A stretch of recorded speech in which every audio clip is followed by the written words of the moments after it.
Lo que estamos viendo parece fuerza, pero si lo miras con calma es una confesión. Es una forma elegante de decir, se me está acabando el control. Yo llevo décadas estudiando economía, crisis, sanciones, deuda y cómo se comportan los imperios cuando sienten que el mundo ya no les obedece como antes. He visto caer modelos que juraban ser eternos y he visto cómo, justo antes de resquebrajarse, levantan la voz. Y hoy te prometo tres giros que cambian por completo la historia. Uno, no amenazan desde la fuerza, amenazan desde el miedo. Dos, el mismo marco legal y comercial que presumen como orden puede convertirse en escudo técnico del otro. Y tres, esto puede ser una oportunidad histórica para la región si dejamos de mirarlo como chisme y lo entendemos como estructura. Quédate conmigo, porque al final vas a entender por qué tu salario, tu empleo y tu futuro están conectados con esta jugada. Y te lo voy a traducir al lenguaje llano, sin humo, sin romanticismo, sin propaganda. El ultimátum de Washington hacia Venezuela en esencia fue este: o se alinean con nuestras condiciones políticas y energéticas o les cerramos el oxígeno económico. Eso suena grandilocuente, pero en realidad es una amenaza dirigida a bancos, navieras, aseguradoras, intermediarios y compradores. No es un regaño diplomático, es un intento de congelar flujos. Y cuando tú amenazas con tocar el dinero, ya no hablas de discursos, hablas de contratos, de comercio, de empleo, de nómina, de abastecimiento. Hablas del mecanismo que hace que una familia pueda pagar su mercado sin entrar en pánico. Aquí va la traducción al lenguaje llano, sin citar literal a nadie. Si no haces lo que te pido, te haré la vida más cara y más difícil. Ese es el ultimátum real. Y hay una diferencia enorme entre una frase de campaña y un ultimátum. La frase de campaña busca aplausos. El ultimátum busca que el mercado se asuste.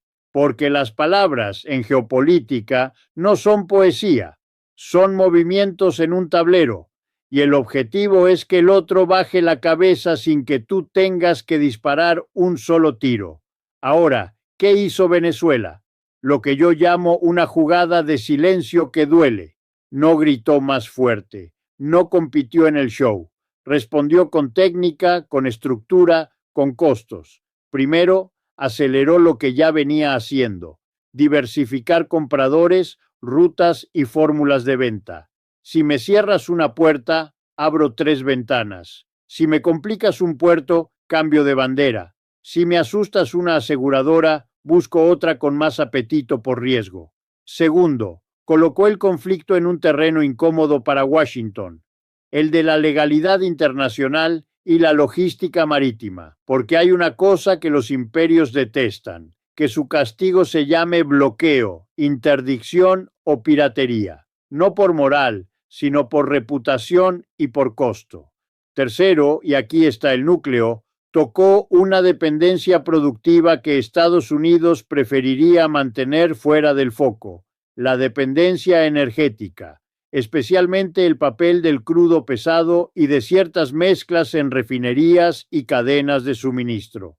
Déjame explicarte la crisis como lo que es: una amenaza financiera directa. Cuando se amenaza con sanciones, con congelar activos, con perseguir pagos, con castigar bancos que procesen transferencias, lo que se intenta es una asfixia. No se trata solo de no te vendo, se trata de haré que nadie se atreva a venderte. Ese es el arma financiera: sanciones secundarias, listas negras, riesgos de multas, congelamiento de cuentas, veto a intermediarios. Es un poder viejo, el poder del castigo monetario, pero el mundo cambió. Y aquí entra el marco central que quiero que entiendas. Hoy existen dos poderes que chocan: el viejo poder, sanciones, congelamiento de activos, amenazas a bancos, castigo por usar dólares, presión sobre aseguradoras. El nuevo poder, dependencias productivas, cuellos de botella, piezas técnicas medibles que, si se detienen, paralizan un sector y encarecen todo. En este caso, la dependencia productiva clave es energía, petróleo y combustibles, y el punto débil técnico, medible, es la configuración de ciertas refinerías y cadenas de mezcla que no pueden cambiar de dieta de la noche a la mañana sin costo. Te lo digo sin adornos, no es lo mismo refinar un tipo de crudo que otro. Hay refinerías construidas y ajustadas durante años para procesar crudos más pesados y con características específicas. Cambiar eso no es un botón, es tiempo, dinero, inversión y a veces menor eficiencia. Entonces, ¿qué pasa cuando tú politizas ese flujo? Pasan dos cosas. Uno, sube el costo siempre. Dos, ese costo vuelve a casa, a tu consumidor, a tu inflación, a tu estabilidad política. Y aquí aparece el giro uno, el miedo. Estados Unidos amenaza desde el miedo económico, miedo a que se encarezcan los insumos, miedo a que suba la gasolina, miedo a que la inflación reviva justo cuando la gente ya está cansada, endeudada y furiosa. La cadena causal es brutalmente simple. Suben costos energéticos y logísticos, suben precios al consumidor, suben precios, cae el salario real, cae salario real, sube el enojo social, se vuelve terremoto político. ¿Te suena lejano? No lo es. No es geopolítica abstracta, es tu vida diaria, es tu salario, tu trabajo, el supermercado, el tipo de cambio, los intereses de la deuda y la seguridad de tu familia. Porque cuando una potencia mueve sanciones, no solo castiga a un gobierno, también altera flujos de dólares, primas de riesgo y el apetito por activos. Y eso termina moviendo monedas en América Latina, encareciendo importaciones, apretando créditos y cambiando el clima económico. Ahora hablemos del contexto interno, porque este cuento no empieza en Caracas, empieza en Washington y en la presión doméstica. Un hegemón grita más cuando su casa está desordenada. Mira las tensiones típicas, deuda alta, política polarizada, clase media sintiendo que trabaja más y vive peor, jóvenes que no pueden comprar casa, rentas asfixiantes y una economía donde muchos viven al día. En ese escenario, la política exterior se vuelve teatro interno. Un enemigo externo siempre sirve para unir a una base, distraer del precio del arriendo, del costo del seguro médico, del salario que no alcanza. Y el ultimátum público es perfecto para eso. Se ve fuerte en televisión. Pero la economía no se rige por televisión, se rige por contratos, cadenas de suministro y contabilidad. Al mismo tiempo, el país objetivo ya no obedece como antes. No porque sea invulnerable, sino porque aprendió a golpes a sobrevivir con alternativas. ¿Alternativas perfectas? No. ¿Alternativas limpias? Tampoco. Pero alternativas reales. Nuevos socios, nuevas rutas, nuevos intermediarios y una lección amarga. Depender de un solo canal es suicidio. Aquí viene un puente que a mí me obsesiona como economista crítico. La desigualdad y la dependencia no son accidentes. Son funcionales al modelo.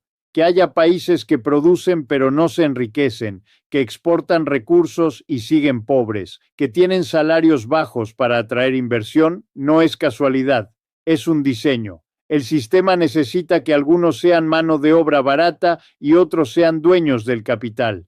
Y por eso, cuando tú escuchas un ultimátum, escucha también el eco del modelo. Necesito que todo siga barato para sostener mis márgenes. La gente se equivoca al personalizarlo todo. Cree que un líder específico lo inventó. No, los políticos son consecuencia, no causa. Son el rostro de una estructura. Si mañana cambiara el nombre del presidente, la presión por mantener costos bajos, controlar flujos y proteger ganancias seguiría ahí, empujando a alguien a hacer lo mismo, con otro tono, con otras palabras. Ahora, la ironía que explica el silencio. El monopolio del castigo se debilitó. Antes, una potencia podía aislar a un país y era casi el fin. Hoy, el mundo es más complejo. Hay triangulación, hay nuevos puertos, hay monedas alternativas, hay acuerdos bilaterales, hay rutas que no pasan por el mismo peaje. Eso no elimina el dolor de las sanciones, pero sí reduce su eficacia como botón absoluto. Entonces, cuando Venezuela responde con estructura, diversificación, logística, legalidad, socios, obliga a Washington a pensar en costos, no solo en deseos. Y ahí aparece el giro 2, el escudo técnico. Mucha gente cree que el escudo es valentía. No, el escudo moderno es el papel, la cláusula, el mecanismo. En esta historia, el escudo se apoya en marcos como la Carta de Naciones Unidas y el derecho marítimo, que, simplificado, protege principios como la libertad de navegación y delimita jurisdicciones. También se apoya en el terreno gris de licencias, excepciones y autorizaciones que convierten la política en burocracia. Te lo traduzco. Si el castigo se vuelve demasiado explícito y demasiado físico, deja de ser un trámite y se parece a otra cosa. Y cuando se parece a otra cosa, el costo diplomático sube. ¿Qué hace entonces el país objetivo? Se profesionaliza, contrata abogados, arma expedientes, documenta rutas, certifica cargamentos, diseña contratos, crea capas de cumplimiento, vuelve su resistencia a un sistema. Y ahí está la belleza fría del asunto. Washington quiso fuego. Y la respuesta fue carpeta, sello, contrato y estructura. Eso no luce heroico en TikTok, pero en el mundo real eso gana tiempo, abre rendijas y sube el costo del castigo. Y aquí meto números concretos, pero te los doy como orden de magnitud, porque lo importante es la lógica. Venezuela ha operado en distintos momentos con exportaciones cercanas al 1.000.000 de barriles diarios cuando logra sortear obstáculos. Y una gran parte de ese volumen se ha orientado hacia Asia, especialmente cuando Occidente aprieta. Ahora imagina el impacto de mover, aunque sea una fracción de ese flujo en una ventana corta, un plazo de 90 días. No necesitas controlar todo. A veces basta con encarecer el margen. Y en economía, los márgenes mandan. Si una amenaza hace que los intermediarios cobren más, que el seguro suba, que el flete se encarezca, que haya demoras, la factura se infla. Y esa factura se reparte entre empresas, consumidores y gobiernos. Ese es el efecto económico real. Costos más altos, inflación potencial, más incertidumbre para inversiones y un tablero de nearshoring y reubicación industrial donde nadie quiere sorpresas. Porque no olvides esto. Cuando hay inestabilidad energética y geopolítica, las empresas recalculan. ¿Dónde invierto? ¿Dónde pongo la planta? ¿Qué país me garantiza suministro? ¿Qué moneda me protege? Esa incertidumbre golpea empleo, salario y precios. Y aquí viene una parte que quiero que sientas en la piel. Tú puedes estar en Colombia, México, Argentina o España, y aún así esto te toca. Te toca porque el dólar reacciona al riesgo. Te toca porque el crédito se encarece cuando el mundo tiembla. Te toca porque los alimentos, los fertilizantes, el transporte y la energía se mueven como dominó. No es geopolítica abstracta, es tu vida diaria, es tu salario, tu trabajo, el supermercado, el tipo de cambio, los intereses de la deuda y la seguridad de tu familia. Ahora, volvamos a la jugada que dejó silencio. La jugada no fue un milagro, fue una combinación de tres cosas: aguantar, reconfigurar y devolver el costo. Aguantar, porque las sanciones buscan colapso rápido. Si no colapsas, ya les arruinaste el guión. Reconfigurar, porque si tu economía depende de un solo canal, te matan. Si diversificas canales, sobrevives. Devolver el costo, porque si el castigo te cuesta a ti, pero también le cuesta al que castiga, entonces el castigo deja de ser fácil. Y ahí está la clave del silencio. Cuando la amenaza deja de ser fácil, el tono cambia. Ya no es haré lo que quiera, es tengo que pensar cómo, cuándo y cuánto. Eso, en política imperial, es una pérdida de aura. Ahora, quiero hacer un contraste estratégico porque enseña mucho. Hay países que confrontan en público y construyen épica. Eso sirve para cohesión interna, pero a veces cierra puertas técnicas. Y hay países que negocian en técnico, con paciencia, sin show, convirtiendo cada golpe en una mesa de trabajo, una cláusula, un flujo alternativo. En general, a mediano plazo, gana el que convierte política en estructura, porque el show se olvida, pero la estructura se queda. Y esto nos lleva al giro 3, la oportunidad histórica. No es celebrar a Maduro ni celebrar a la Casa Blanca. Eso es infantil. Yo no hago culto a personas. La oportunidad es regional. Entender que el mundo se está volviendo multipolar en lo económico, aunque no sea bonito, aunque no sea lineal, aunque tenga riesgos. Y si se vuelve más multipolar, la región tiene una posibilidad: dejar de negociar desde el miedo. Pero para eso necesita algo que casi nunca se construye: integración productiva y soberanía de cadenas. ¿Qué significa en lenguaje llano? Significa producir más cosas aquí, no solo extraer. Significa comerciar más entre nosotros, no solo mirar al norte.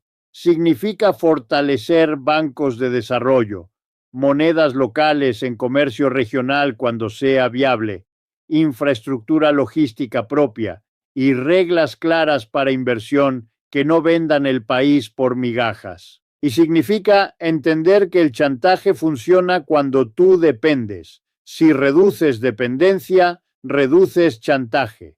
Ahora, no te voy a mentir, esto no se logra con discursos, se logra con políticas industriales, con educación técnica, con inversión, con sindicatos fuertes, con salarios dignos, con estados que planean y no solo apagan incendios. Y aquí está la conclusión que quiero clavarte con calma, pero con contundencia. El ultimátum público revela debilidad estructural, porque quien controla de verdad no necesita ultimátums televisados, controla en silencio. Cuando la potencia necesita amenazar para que el mercado obedezca, es porque la obediencia automática se está desgastando. Cuando el castigo empieza a tener costos internos, el castigo se vuelve políticamente peligroso. Y cuando el castigo se vuelve peligroso, aparece el espacio para negociar mejor.